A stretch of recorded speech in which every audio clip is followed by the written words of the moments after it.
치과의사 박광범. 그는 1년에 150번이 넘는 비행길에 오릅니다. 전 세계 100여 개국에서 메가젠 임플란트를 찾으시거든요. 이제 수입하던 임플란트를 넘어 수출하는 임플란트로. 메가젠은 지금 K 임플란트의 자부심을 키우고 있습니다. 세계에서 인정받는 K 임플란트, 메가젠.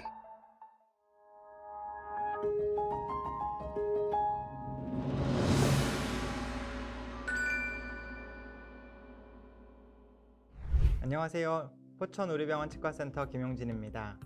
제가 이 자리에 이렇게 나온 이유는 팀 아지트의 코스를 소개하고자 합니다. 아지트는 A to Z 임플란트 트레이닝의 약자로서 7명의 연자분들이 같이 임플란트 교육에 대해서 고민을 하고 뜻을 함께하는 방향으로 뭉쳐진 그룹이 되겠습니다.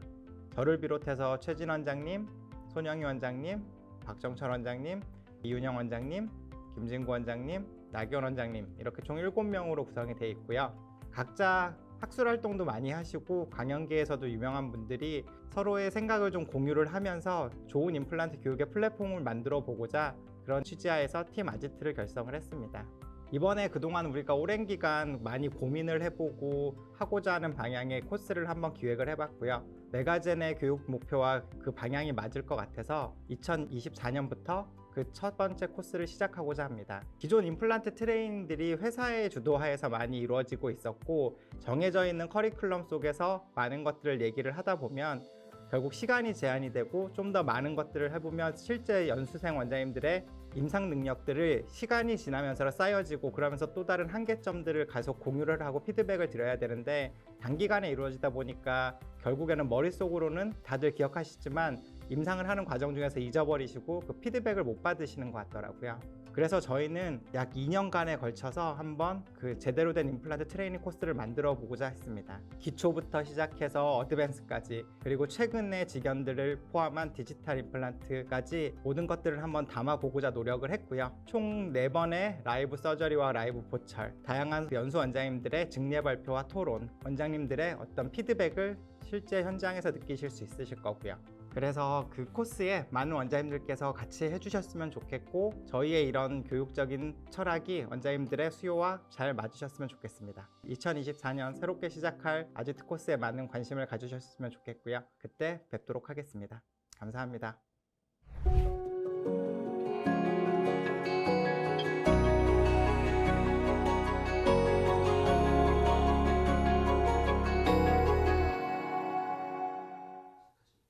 네, 안녕하십니까. 이좋은 치과의 손영희입니다.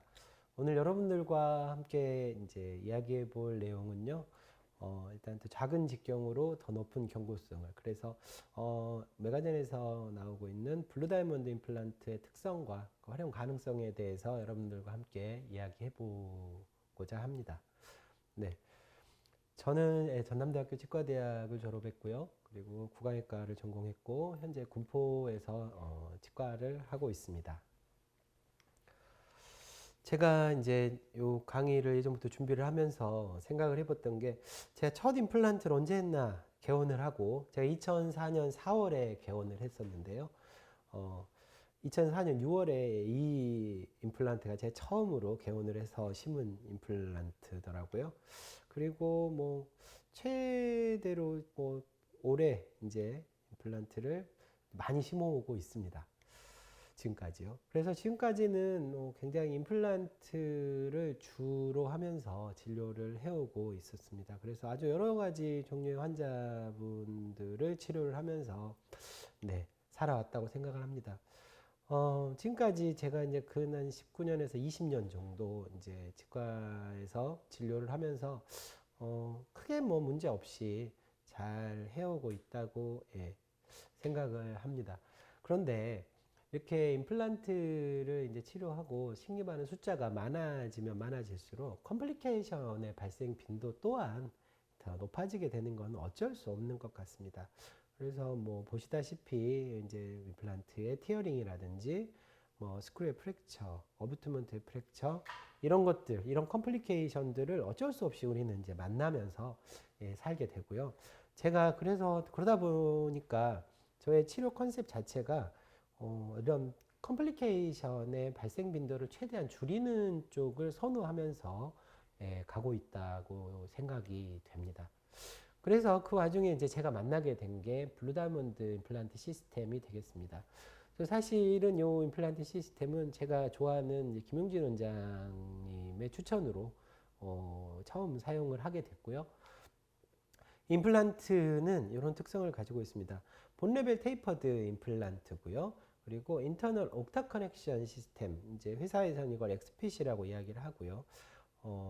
그리고 외부 디자인으로는 이제 점진적으로 넓어지는 이제 스퀘어 스레드 디자인을 가지고 있고, 코로널 파트, 임플란트의 플랫폼은 오픈 스레드 파트와 크리스탈 스레드리스 존을 가지고 있는 이런 시스템이 임플란트 시스템이 되겠습니다.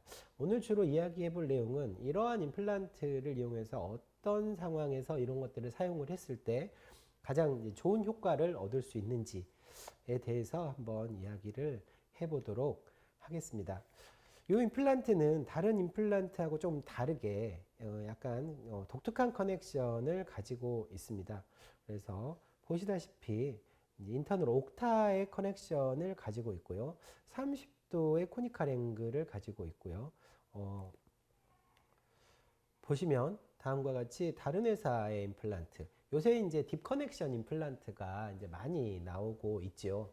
그래서 각각의 약간은 다른 이제 종류의 딥 커넥션들을 각 회사에서 만들어내고 있습니다.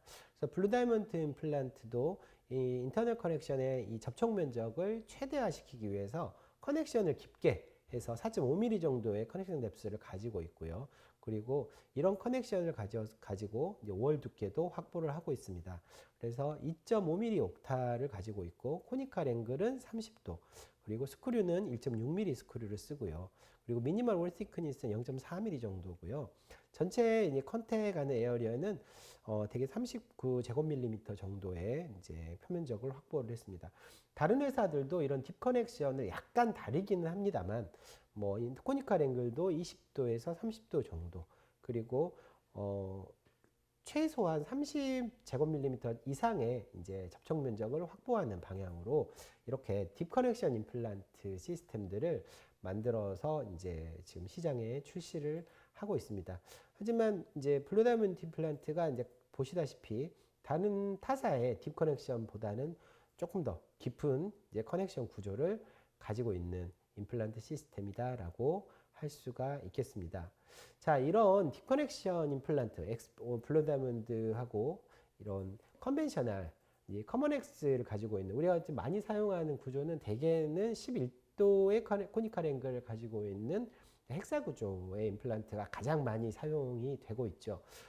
실제로 내부 커넥션들을 보게 되면 커넥션 뎁스부터 많이 차이가 나고요. 그리고 중첩을 동일 직경 대비 중첩을 시켜보면 어비트먼트와의 접촉 면적도 상당히 많이 차이가 나게 되고요. 커넥션 뎁스도 11도 커넥션 같은 경우에는 2.85mm 정도의 커넥션 뎁스를 가지고 있으면 블루다이몬드 임플란트 같은 경우에는 4.35mm 뎁스를 가지고 있습니다.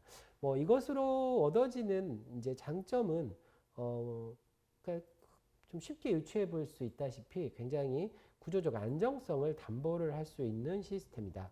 임플란트와 어비투먼트 간에 그렇다고 이야기를 할 수가 있습니다.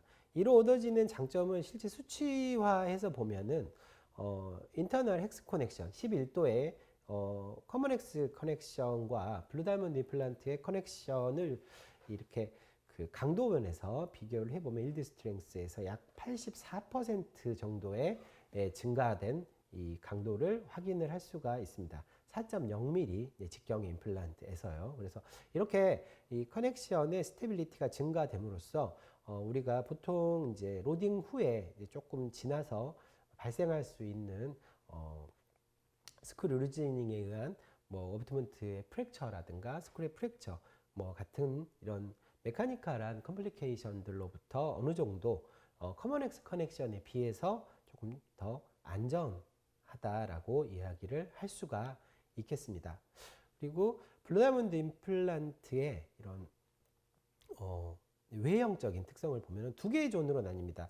에이피칼 쪽은 이제 테이퍼드 파트로 구성이 되어 있고요. 상부 이제 코로날 측은 스트레이트 존으로 구성이 되어 있습니다. 그리고 자 하방에는 이제 커팅 엣지, 에피칼 커팅 엣지를 가지고 있어서 셀프 태핑이 가능한 구조를 가지고 있고요. 그리고 이 스레드의 뎁스도 네, 코로날 파트에서 에피칼 쪽으로 갈수록 피치 뎁스가 증가를 하는 프로그레시브 스레드 디자인을 가지고 있고, 자 그리고 보다시피 이런 스퀘어 스레드를 가지고 있습니다. 이렇게 이 점차적으로 깊어지는 스레드 디자인과 스퀘어 스레드 디자인으로서 우리가 얻을 수 있는 장점은 이니셜 스테빌리티의 증가를 우리가 얻을 수가 있고요. 그리고 BIC의 증가도 얻을 수가 있고요. 그리고 커팅 에피션시도 당연히 조금 더 증가된 것을 얻을 수가 있고, 자 이런 것들로 인해서 임플란트의 1차적인 안정성을 담보할 수가 있다라고 제조사에서는 이야기하고 있습니다. 하지만 제가 사용을 해보니까 역시나 그러니까 다른 시스템들에 비해서 초기 고정을 조금 더 쉽고 편하게 얻을 수 있는 장점을 가진 임플란트다라고 이야기를 할 수가 있겠습니다. 그래서 다른 논문 같은 것에서도 스퀘어 스레드 디자인이 가장 안정적이다라고 이야기를 하고 있고요. 그리고 이런 프로그레시브 스퀘어 스레드를 가지고 있음으로써 이걸로 인해서 그런 그 임플란트로 가해지는 레터럴 포스나 이런 거에서부터 이런 거에도 스트레스 디스트리뷰션에도 장점을 가지고 있다라고 논문들에서도 이야기를 하고 있습니다. 자, 그래서 이제 블루다이몬드가 이런 스레드 디자인으로는 두 가지 스레드 디자인이 나오고 있습니다. 레귤러 스레드 같은 경우에 이제 보통 우리가 범용으로 많이 사용하는 스레드 디자인으로서 3.3에서 5.3mm의 직경을 가진 임플란트들이 나오고 있고, 그리고 딥스레드 디자인으로 스레드 뎁스가 1.25mm까지 이제 되고 있죠. 그래서 3.3에서 6.3mm까지의 딥스레드 이제 임플란트가 출시되고 있습니다. 딥스레드는 대개는 발치와해서 초기 고정을 얻을 때나 아니면 골질이 불량한 상하 구치부에서 임플란트를 식립을 할 때 조금 더 유리한 상황을 만들어낼 수 있는 픽스처다라고 생각을 합니다. 하지만 저는 딥스레드는 현재 그렇게 많이 사용을 하고 있지는 않고요. 왜냐? 레귤러 스레드 피치 뎁스가 0.4에서 0.55mm의 레귤러 스레드 임플란트로도 충분한 효과를 보고 있기 때문에 딥스레드는 그렇게까지 제가 사용한 경험이 없어서 말씀드리기는 조금 어려울 것 같습니다.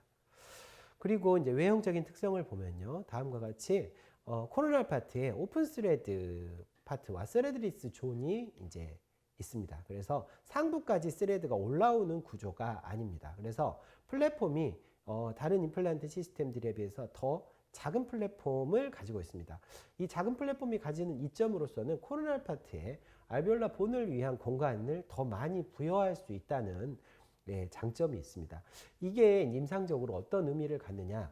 보통 우리가 임플란트의 장기적인 안정성에 대해서 이야기를 해볼 때 레비알 파트 아니면 버칼본의 두께가 어느 정도가 유지가 될 것인가가 임플란트의 장기적 안정성에 굉장히 중요한 역할을 담당한다라고 하는 거는 모두 다 알고 있습니다. 그래서 논문에 따라 가지고 한 2mm 정도의 아니면 2mm 이상의 레비알본 혹은 버칼본이 임플란트의 장기적 안정성에 필요하다라고 이야기를 하고 있죠.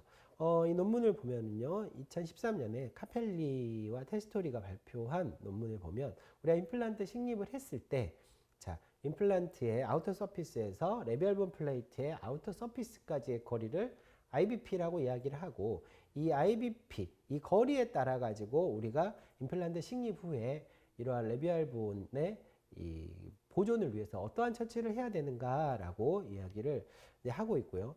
IBP가 4mm가 넘어가게 되면은 인터널 본그라프트만 필요하고, 그리고 IBP가 4mm가 되지 않는다면 인터널 본그라프트와 익스터널 소켓 그라프트 그리고 멤브레인의 사용을 추천한다라고 이야기를 하고 있습니다.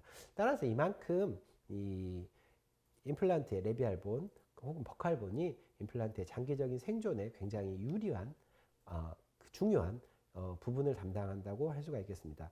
따라서 블루다이몬드 임플란트의 코로날 파트에 있는 스레드리스 존과 이런 부분이 이렇게 임플란트의 직경 그리고 본이 차오를 수 있는 공간을 조금 더 부여함으로 해서 우리가 실제 이렇게 갭 디스턴스를 늘리려고 하는 이런 노력들, 보통은 두 가지로 하게 되죠. 임플란트 다이아메타를 작은 걸 심어서 공간을 줄 수도 있겠고요.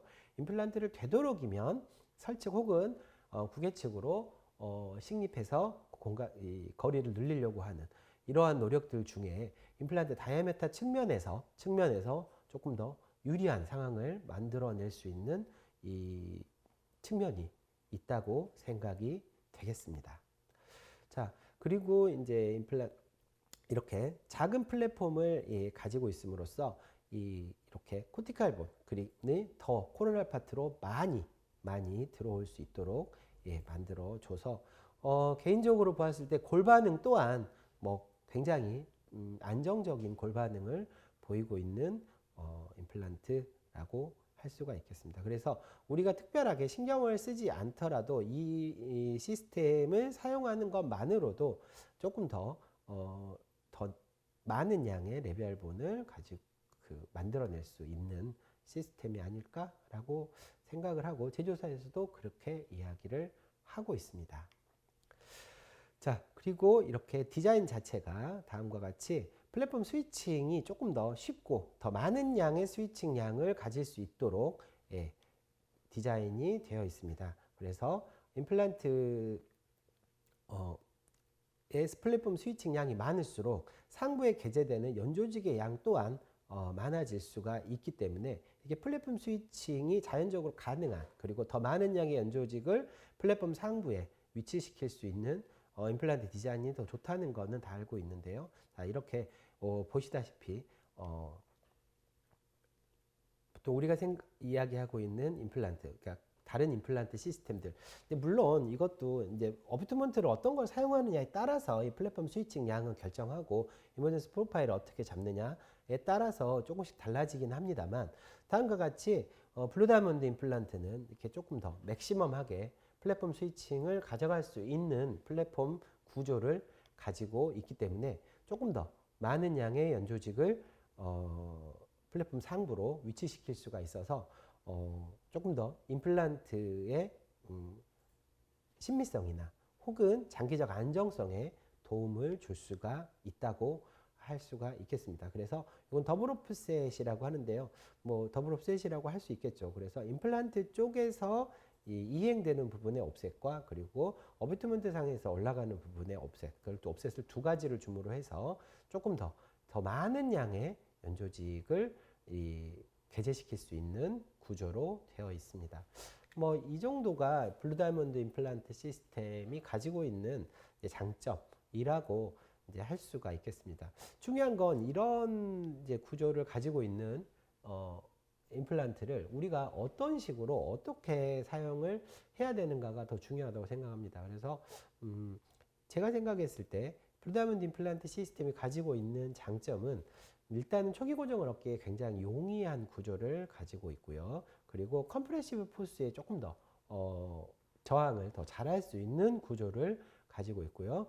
그리고 임플란트와 어비투먼트 간의 커넥션의 스테빌리티 또한 증가될 구조를 가지고 있습니다. 딥 커넥션을 가지고 있기 때문에요. 그래서 이걸로 인해서 이 프랙처나 어비투먼트 프랙처나 뭐 이런 메카니컬 컴플리케이션에서 조금 더 안정적인 임플란트라고 생각을 할 수가 있고요.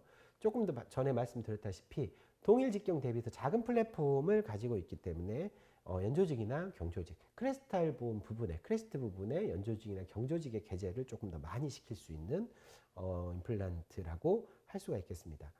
그래서 제가 생각했을 때 이 임플란트 시스템을 어디에 사용하는 게 가장 좋을 것인가에 대해서 생각을 해보면 저는 이 세 가지 정도로 생각을 해봤습니다. 그래서 싱글 미싱 케이스, 단독 수복의 경우에는 이렇게 멀티플 케이스에 비해서는 조금 더 이 커넥션의 스테빌리티를 담보를 하면 훨씬 더 좋은 결과나, 그리고 실제 우리가 임상에서 조금 더 자신감을 가질 수가 있겠고요.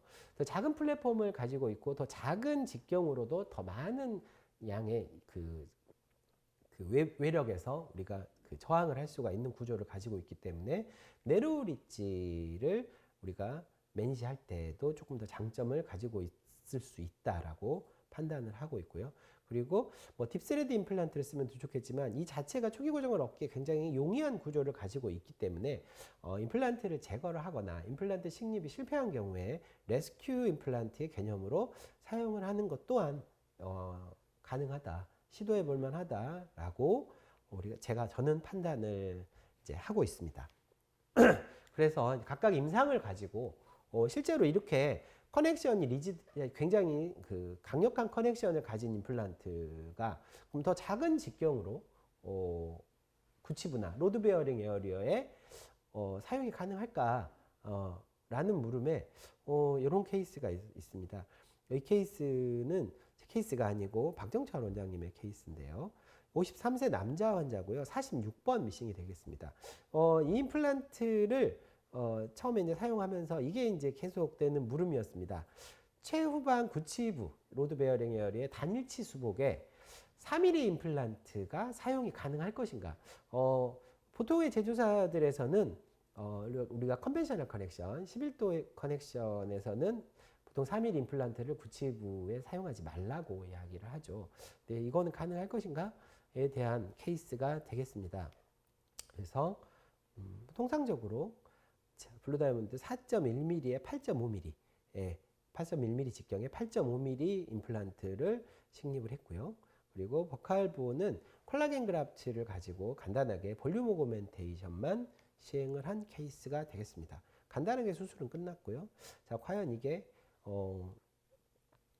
유지가 될 것인가? 로딩 후에도 커스텀 버스를 이용을 해서 보철물을 장착을 했고 현재 잘 유지되고 있다고 합니다. 네, 이렇게 해서 저는 아직 솔직히 의문점만 가지고 있고 이렇게는 못 써봤는데 아무래도 다른 선생님들이 이제 보통 저랑 이야기하시는 선생님들하고 이야기를 해보면 4.1mm 임플란트도 이렇게 최후방 구치부에 단독 사용이 가능할 것 같다라는 이야기들을 하고 계십니다. 그래서 만약에 이렇게 퇴축된 치조골에 어쩔 수 없이 이렇게 레귤러 사이즈 4mm 정도의 임플란트밖에 사용을 할 수가 없는 상황에서도 사용하는데 조금 더 안전성을 가지고 있는 임플란트이지 않을까 하고 생각을 합니다. 자, 두 번째, 제가 가장 이제 블루다이아몬드 임플란트에서 장점이다라고 생각을 하는 이 부분이 되겠습니다. 네로우 임플란트, 네로우 리지에 3.3mm 직경의 블루다이아몬드 임플란트를 사용할 수 있을까? 라는 물음이 되겠습니다. 사실 이제 이런 이야기들에 대해서 제가 말씀드리기가 조금 조심스러운 게 아무래도 지금 미드텀 정도의 팔로우업만 가지고 있기 때문이죠. 롱텀이 이제 팔로우업이 돼서 여러분들께 이제 좀 더 자신 있게 이런 거에 대해서 말씀을 드릴 수 있는 날이 왔으면은 좋겠고요. 현재까지는 제가 사용한 블루다이아몬드 임플란트 중에서 페일을 한 건 한 케이스도 없고요. 잘 유지되고 있습니다. 이 환자, 제가 제일 궁금했던 거죠. 소구치부의 단일치 수복 아니면 이제 소구치부의 수복에 3.3mm를 쓸 수 있을 것인가. 그래서 이 환자를 만났었습니다. 59세 여자 환자고요. 이 하악에는 RPD를 오랫동안 하고 계셨던 환자가 되겠습니다. 보시다시피 44번과 45번에 굉장히 띵한 리지를 가지고 있어서 우리가 정상적으로는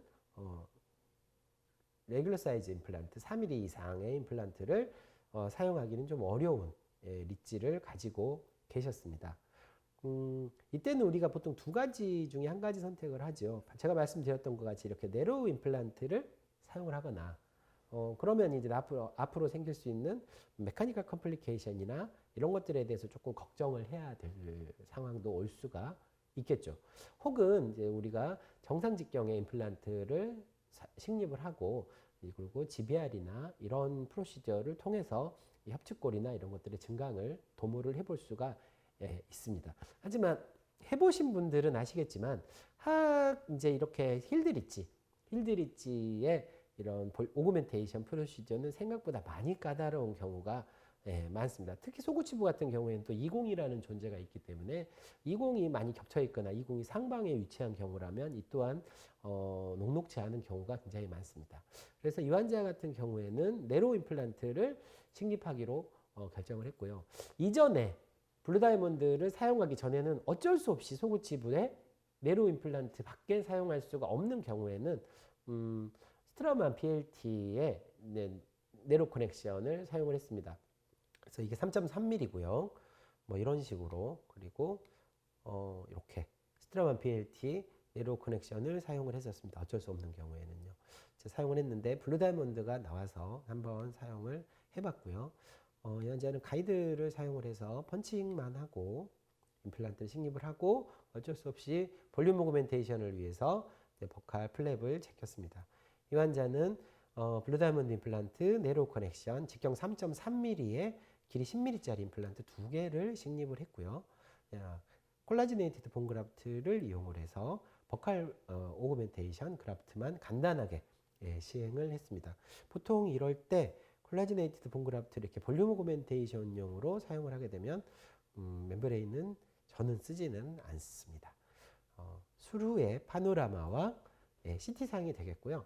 44번과 45번 보시다시피 오그멘테이션 된 본을 볼 수가 있겠고, 자, 수루 10주가 경과를 해서 보철물을 장착을 했습니다. 보철물은 별 볼 게 없습니다.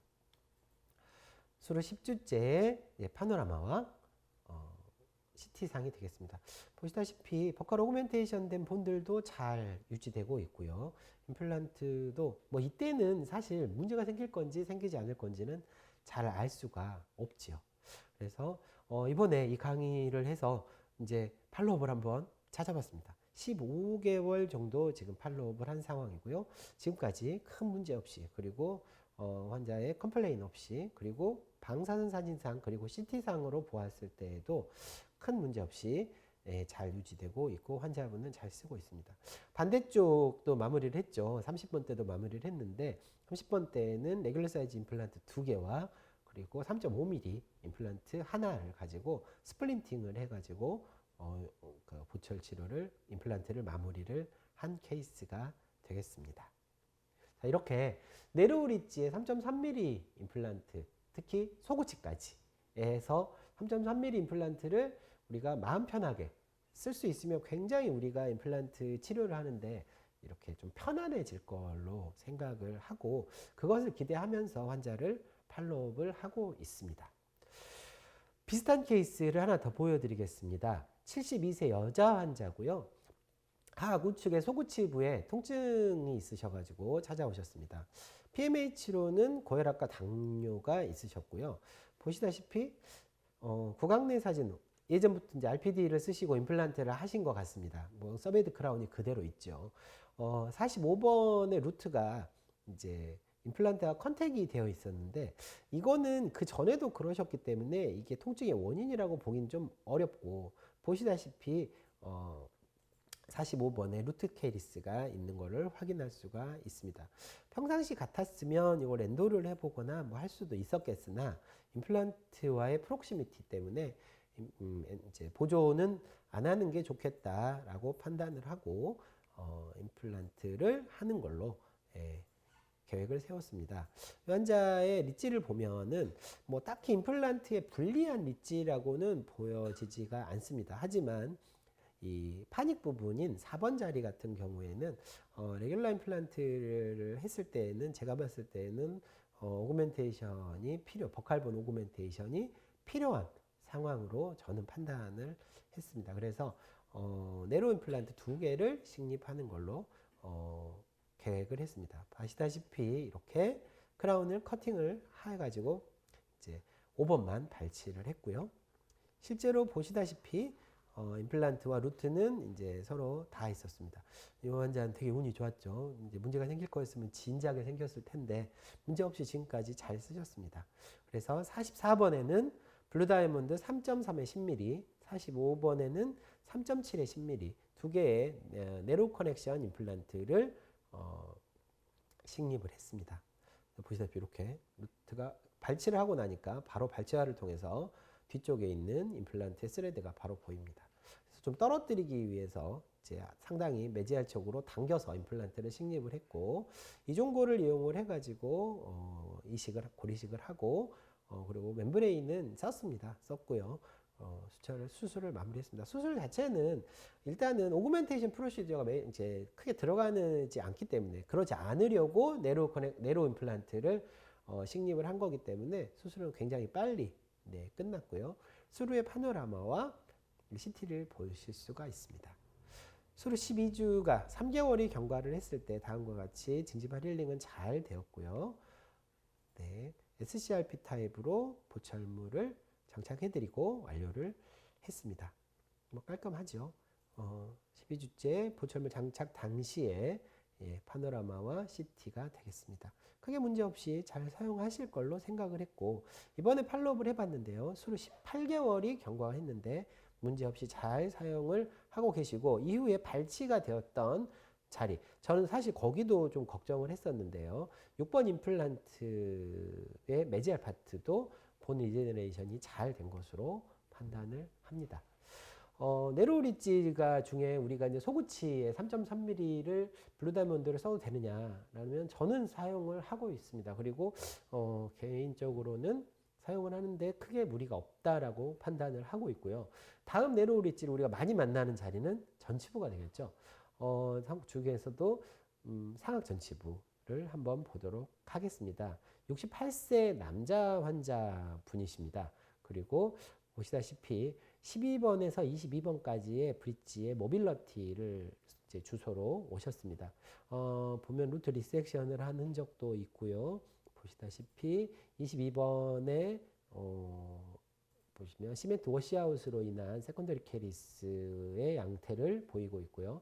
보시다시피 그 구강내 사진으로 보았을 때 22번의 징지발 레드니스나 그리고 굉장히 플래기 어큐뮬레이션이 많이 된 상태를 볼 수가 있습니다.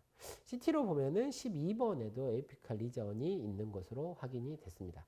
그래서 12번과 22번을 둘 다 발치를 하고 임플란트를 식립하는 것으로 계획을 세웠습니다. 뭐 발치를 했고요. 보시다시피 22번은 바로 이렇게 부러져서 나왔고 발치를 했습니다. 그리고 임플란트를 식립을 했습니다.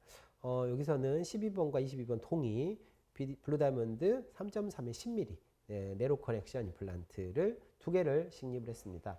보시다시피 정상적으로 식립을 했는데 자 발치와의 에이피칼 측에서 보시면 임플란트의 메탈이 이제 비쳐 보이죠. 대개는 이런 경우를 많이 우리가 만나게 됩니다. 이때 이제 이것만 보고 우리가 이 부분에 GBR 같은 걸 안 하게 되면은 로딩이 가해지거나 본의 리모델링에 의해서 나중에는 좀 처참한 결과를 만나는 경우가 꽤 많습니다.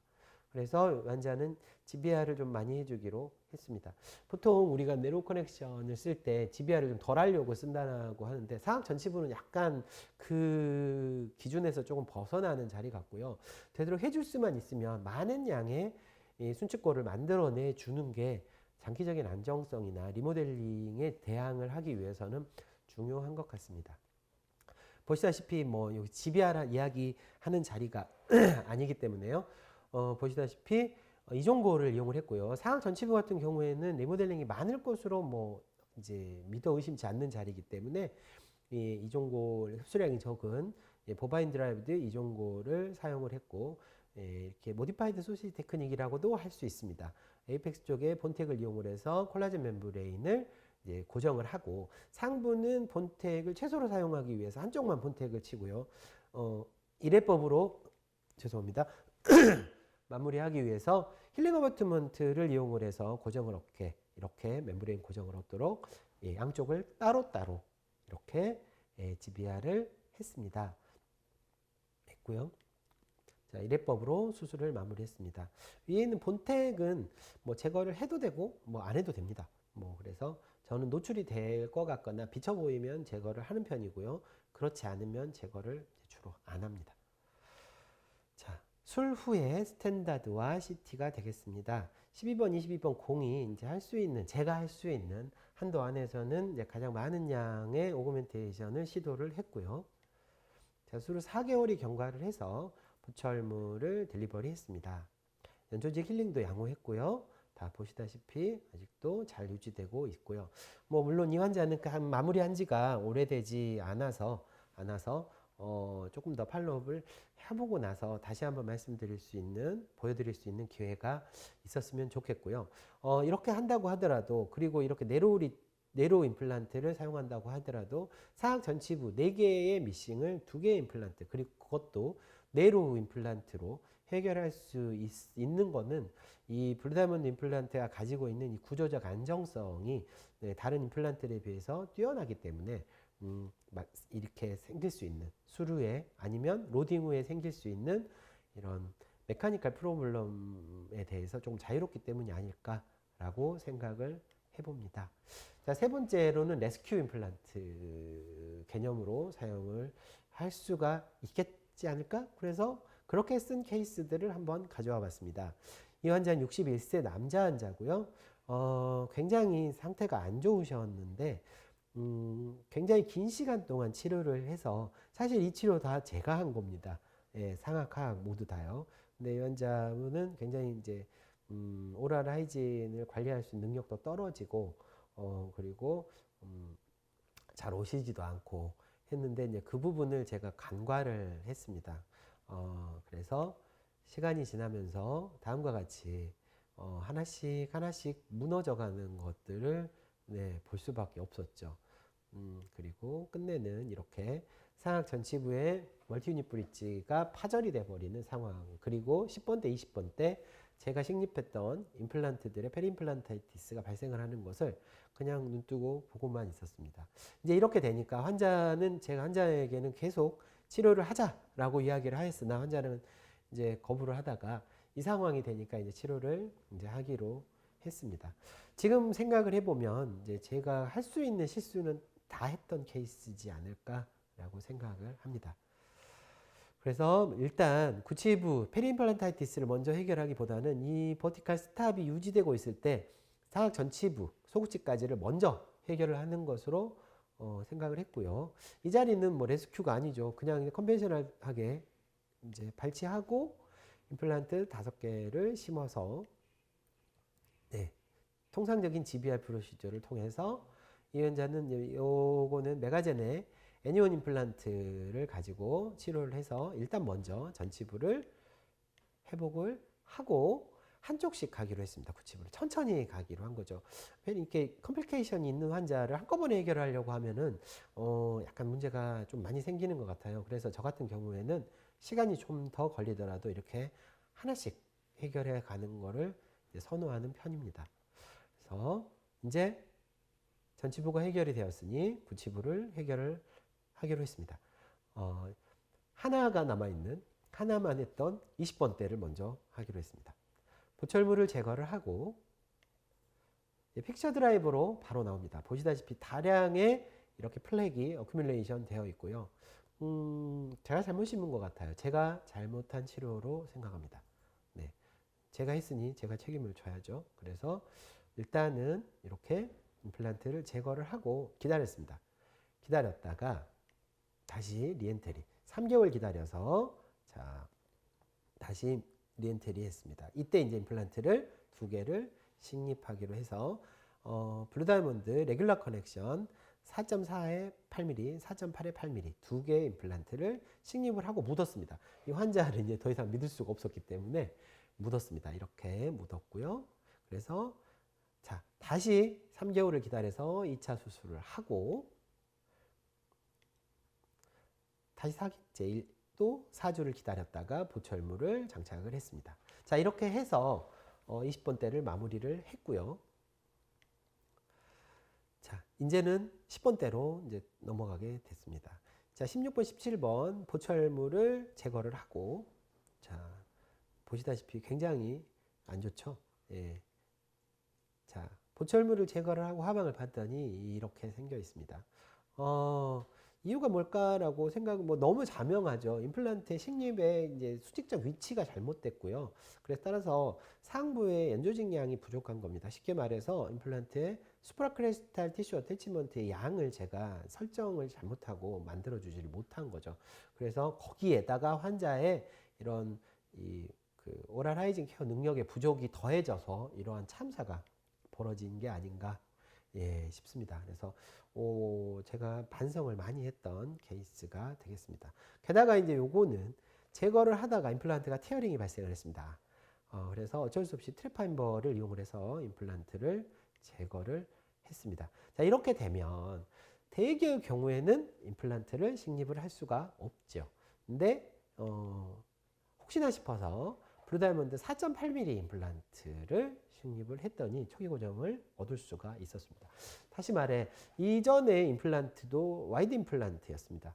와이드 임플란트였는데도 아주 조금 소량의 이 APX 측의 베이살본에서 얻은 초기 고정을 가지고 임플란트의 안정성을 일단 초기 안정성을 얻고 후반부는 4.8mm 죄송합니다. 후반부는 4.8mm 그리고 트리파인보로 임플란트를 제거했던 자리는 5.3mm 임플란트를 식립을 했습니다. 그래서 이렇게 식립을 초기 고정을 겨우 얻고 식립을 했고요. 그래서 간이 커져가지고 힐링을 달고 자 GPR을 했습니다. 그리고 수술을 마무리를 했죠. 그리고 수술 후 14주 경과해서 보철물을 장착을 하고 이렇게 마무리를 했습니다. 자, 그래서 지금 팔로우업을 했을 때 이렇게 잘 유지가 되고 있고요. 이렇게 마무리할 때까지 이제 수루 이제 2년, 자 그리고 15개월, 그리고 10번대가 제일 마지막에 했습니다. 10개월 경과 후 팔로우업이 되겠습니다. 이 이후로 다시 한번 이번에 자 CT를 보시면 이렇습니다. 잘 유지되고 있고 골반응도 처음 상태보다 많이 나쁘지 않은 것 같습니다. 이게 뭐 임플란트가 좋아서라고 말씀드리기는 어렵겠고요. 임플란트의 다른 조건들, 임플란트가 살아남기, 장기적으로 살아남기 위한 다른 조건들을 잘 맞춰 주었기 때문이 아닐까라고 생각을 합니다. 그리고 구조적 안정성도 한 몫을 하겠죠. 그래서 이번에 팔로우를 하면서 모셔가지고 다시 엑스레이를 찍었습니다. 11월 1일에 엑스레이가 되겠습니다. 그래서 팔로우 애니원으로 했던 상악 전치부는 3.5년, 20번 때 33개월, 그리고 10번 때 28개월 팔로업 때까지 잘 유지가 되고 있습니다. 자, 이렇게 레스큐 임플란트 개념으로 임플란트를 사용을 하실 수도 있겠고요. 요거는 이제 좀 쫄리는 케이스인데요. 레스큐 임플란트로 사용했던 마지막 케이스 하나 더 보여드리겠습니다. 54세 남자 환자가 되겠고요. CC가 23번이 아니고요. 이제 쉽게 말해서 63번의 이제 통증이죠. 23번이 없으니까요. 저 위에 있죠. 파노라마 상으로 보았을 때 이 자리가 캐나인이 지금 임팩션 되어 있는 자리가 되겠습니다. 구강내 사진을 보면은 유치가 잔존해 있고 유견치가 잔존해 있고요. 과잉치가 하나 보이고 있지요. CT를 보면 과잉치가 하나가 아니고 두 개가 됐고요. 임팩티드 캐나인은 굉장히 상방에 이것들 때문에 상방에 그대로 유지가 되고 있는 상태가 되겠습니다. 게다가 26번을 예전에 발치를 하셨는데 보시면 왼쪽 사이너스의 헤지니스가 지금 꽉 차 있는 토탈 헤지니스 상태가 지금 확인이 되고 있습니다. 3번을 포함해서 과잉치 그리고 유견치까지 모두 다 발치를 했고 이제 이러면 데드 스페이스가 너무 크기 때문에 이제 골이 차오를 것 같지는 않았습니다. 그래서 동종골 FDBA 코티칼 칩을 이용을 해서 본그라프트를 시행을 했고요. 자 이렇게 본그라프트 시행을 했고 자 충분히 1년 기다렸거든요. 4개월, 5개월 정도 기다렸던 걸 기억합니다. 그래서 이 환자는 가이드를 이용을 해서 플랩리스로 임플란트를 식립을 했습니다. 보시다시피 식립을 했는데 문제가 있으니까 제가 여러분들한테 이걸 보여드린 거겠죠. 수로 5개월째 임플란트가 쏙 하고 빠져나와 버렸습니다. 초기 고정 실패죠. 이해를 합니다. 왜냐면은 이 자리는 지금 다 그라프트본이고 호스트본으로 이제 완벽하게 티치가 되어 있지도 않고 그리고 이 본이 형성될 때 신생골이 형성될 수 있는 조건들 쉽게 말해서 골벽에서 우리가 뭐 블러드 서플라이를 받아가지고 시그널 몰레큘들이 들어올 공간들이 있어야 되는데 데드 스페이스가 너무 커가지고 본의 머추레이션이 좀 늦게 됐을 때 좀 섣불리 임플란트를 식립한 게 아닌가라고 제가 반성을 합니다. 그래서 이대로 보낼 수가 없었습니다. 환자가 이제 저를 도끼 눈을 뜨고 보고 있었기 때문에. 그래서 어쩔 수 없이 마취를 하고 그날 다시 블루다이아몬드 임플란트 4.42 8mm의 임플란트를 재식립했습니다. 이제 될 대로 되라 했죠. 팔라탈 본이 없는 것 같지만 실제로 CT에서 이렇게 봤을 때는 있죠. 있습니다. 그래서 아, 이제 뭐 망한다라고 생각을 하고, 망하면 난 모르겠다라고 생각을 하고 심었습니다. 수로 14주째 초기 고정도 잘 됐고 이제 세컨더리 스테빌리티도 잘 나와서 보철물을 장착을 했고, 당연히 이제 가이드 프리로 보철물을 만들어 드렸습니다. 수로 14주째가였고요. 자, 이때 자 이렇게 만들어 드렸습니다. 보철물 장착 당시에 엑스레이와 CT가 되겠습니다. 자, 그리고 자, 2년 2개월이 경과했을 때 팔로업이 되겠습니다. 아직까지 환자는 별다른 증상 호소 없이 잘 쓰시고 계십니다. 이렇게 된 이유는 임플란트가 좋아서 그렇게 그러니까 물론 블루다이아몬드 임플란트 강이지만 그렇게 말씀드리고 싶지는 않고요. 이게 초기 고정을 얻어낼 수 있는 능력, 그래서 이 임플란트가 제거된 상황에서도 임플란트를 한 번 더 시도해 볼 수 있었을 거라고 생각을 하고요. 그리고 이게 그 임플란트 인서티드 사이트, 그러니까 임플란트가 식립된 자리에서 굉장히 좋은 표면을 가지고 있어서 이런 골반응이나 오세오 인테그레이션에서 크게 임페어먼트가 일어나지 않아서 문제가 없지 않았을까라고 이제 복기를 해봅니다. 이런 식으로 다른 임플란트를 제거를 하고 레스큐 임플란트의 개념으로 이렇게 블루다이아몬드 임플란트를 식립을 하고 사용을 할 수가 있겠습니다. 이 모든 거 그리고 이건 임플란트가 가지고 있는 외형적인 특성도 있지만 이 딥 커넥션이 가지고 있는 구조적 견고성도 한몫을 하지 않을까라고 생각을 해봅니다. 길지 않은 시간이어서 이제 이 정도를 말씀을 드리고요. 결론을 말씀드리겠습니다. 되게 우리가 많이 사용하는, 저도 많이 사용합니다. 11도의 이런 커먼 커넥션, 커먼엑스 커넥션은 컴패티빌리티 이 측면에서는 굉장히 좋은 결과를 보이죠. 그래서 멀티플 수복이나 뭐 이럴 때에는 저도 아직도 이쪽을 사용하는 경우가 더 많습니다. 하지만 우리가 모두 알고 있다시피 단점으로는 메카니컬 컴플리케이션이 특히 교합력이 과도하거나 파라펑션이 있으시거나 그리고 우리가 인디케이션에 맞지 않는 너무 직경이 작은 임플란트를 로드 베어링 에어리어에 식립을 한다든지 이랬을 때는 메카니컬 컴플리케이션에서 자유롭기가 어렵습니다. 하지만 이런 XP 커넥션 같은 경우, 쉽게 해서 딥 커넥션, 블루다이아몬드가 가지고 있는 딥 커넥션은 임플란트 스트렝스나 조인트 스테빌리티 그리고 이니셜 스테빌리티에서 굉장히 큰 강점을 가집니다. 하지만 세상에 뭐 완벽한 시스템, 임플란트 시스템은 없다고 저는 생각합니다. 이 블루다이아몬드 임플란트가 가지는 가장 큰 단점은 SCRP, 특히 멀티플 경우에서 이 한번 체결된 그 보철물을 다시 풀어내기가 어렵습니다. 왜냐하면 딥 커넥션을 가지고 있기 때문에 간섭이 바로 이제 생기기 때문이죠. 그래서 빼내기가 어렵습니다. 보시다시피 20번 때에 이렇게 블루다이아몬드 임플란트를 가지고 이런 식으로 약간 기울어지게 되면 뺄 수가 없습니다. 그래서 어쩔 수 없이 시멘테이션 타입으로만 보철을 해야 되고요. 이렇게 해서 보통 우리가 이런 딥 커넥션, 굉장히 블루다이아몬드 임플란트는 SCRP를 위해서는 2도 이내의 패럴렐로 들어와야 이 보철물을 세팅 후에 빼낼 수가 있습니다. 그래서 이제 불가능하다고 봐야죠. 손으로 심었을 때는, 프리핸드로 심었을 때는 진짜 불가능하고요. 가이드로 심어도 쉽지 않은 각도가 되겠습니다. 그래서 그럼 난 SCRP밖에 안 하는데 여러 개 심었을 때는 어떻게 해야 되느냐? 자, 이런 게 있습니다. 그래서 대안으로 나오는 게 브릿지 어뷰트먼트라는 게 출시가 되어 있고요. 브릿지 어뷰트먼트는 말 그대로 싱글 레스토레이션은 사용하지 않고 다음과 같이 각도 차이가 있는 이런 멀티플 수복에서 SCRP 타입의 보철물을 선호하시는 선생님들께서는 두 개 다 브릿지 어뷰트먼트를 사용을 하거나 그러면 굉장히 많은 양의 이 각도 보정을 할 수가 있고요.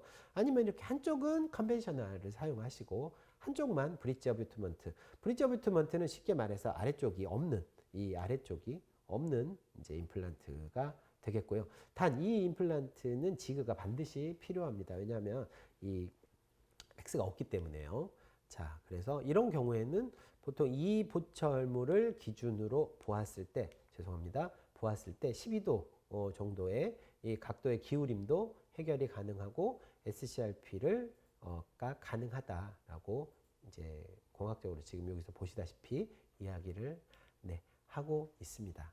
그래서 제가 요새 이제 이런 임플란트, 제가 보통은 한 가지 임플란트를 계속 많이 쓰던 스타일이었는데, 임플란트가 현재는, 예전에는 임플란트가 서바이벌, 어떻게 하면 임플란트를 심어서 이걸 보철을 할 수 있을까, 뭐 그리고 석세스 이런 종류의 이제 이런데 이제 초점이 맞춰져서 가다가 지금은 임플란트를 얼마나 더 오래 가고 예지성 있게 치료를 할 것인가에 대해서 임플란트 치료의 패러다임이 좀 변하고 있다고 생각을 합니다.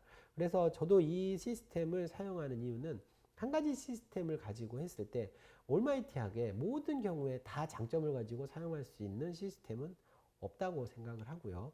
그래서 각각이 가지고 있는 임플란트 시스템이 가지고 있는 단점만 있는 임플란트 시스템도 없고 장점만 가지고 있는 임플란트 시스템도 없지요. 그래서 그 임플란트 시스템이 가지고 있는 특성과 장점과 단점을 우리가 잘 알고, 우리가 트렌드나 이런 것을 따라가지 않고 우리가 임상적으로 어떤 임플란트를 이 환자한테 시술을 했을 때 가장 좋은 결과를 얻을 수 있는가에 대한 이런 임상적인 니즈에 따라서 임플란트를 선택을 해서 치료에 임하는 게 우리가 임플란트를 조금 더 이 성공적으로 치료를 하는데 필요하지 않나 하는 생각을 가지고 여러분들께 케이스와 함께 이런 시스템들을 소개를 해드렸습니다. 이상입니다. 그 이상 경청해 주셔서 감사하고요. 저희가 이렇게 친하게 지낸 7명이 있는데 이 팀에서 되게 도움을 많이 받았습니다. 그래서 이분들께 감사의 마음을 전하고요. 네, 이상 빈약한 강의 들어주셔서 감사드립니다. 그리고 뭐 혹시 질문이나 이런 게 있으시면 제가 바로 대답을 해드리도록 하겠습니다. 브릿지 어벗을 사용하면 질문에 대해서 한번 대답을 저기 아는 안에서 제가 해드리도록 하겠습니다. 브릿지 어벗을 사용하면 11도 픽스처에 대해서 블루다이몬드가 갖는 장점이 좀 퇴색되는 부분이 없을까요? 네, 있습니다. 있을 수밖에 없고요. 그래서 저희들도 이 블루다이몬드 임플란트를 사용을 했을 때 멀티플 케이스에서 SCRP를 고집을, 사실은 제가 그렇습니다. 제가 SCRP를 지금 거의 대부분 SCRP만 사용을 그러니까 하는 타입인데요. 진짜 패럴렐리즘에 입각해서 잘 심거나 아니면 브릿지 어부트먼트를 쓰면 되는데, 보시다시피 커넥션이 짧아지기 때문에 블루다이몬드가 가지고 있는 장점이 없어지는데 다 없어진다고 생각은 안 되고요. 이 브릿지 어부트먼트의 이 스크류가 굉장히 두껍습니다. 두꺼워서 그 안쪽에 있는 그 모든 구조물들을 다 잡고 들어갑니다. 그래서 1.6X가 아니고 굉장히 두꺼운 X를 사용을 해서 어느 정도 그것을 보강하려고 하는 노력은 있습니다. 컨벤셔널 어부트먼트에 비해서 장점이 많이 퇴색되는 것은 사실입니다. 네, 이상 이제 질문에 대해서 대답을 드렸고요.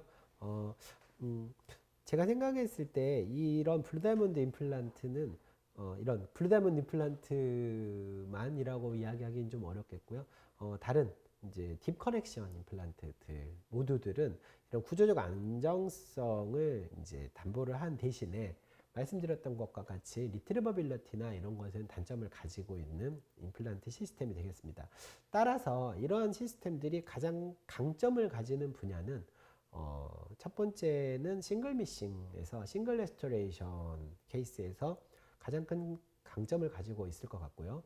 두 번째, 더 작은 직경으로 더 많은 경고성을 얻을 수가 있기 때문에 내로 리치에서 추가적인 오그멘테이션 프로시저의 이제 사용을 최소화하고 싶을 때 많은 장점을 가지고 있다고 저는 생각합니다. 그래서 이러한 것들을 잘 숙지를 하셔가지고 이런 케이스들을 만나셨을 때 이런 것들을 사용을 해보시면 좋지 않을까라고 생각을 합니다. 이상으로 강의 마치도록 하겠습니다. 경청해 주셔서 감사합니다. 치과계 중심 채널 치해신보 TV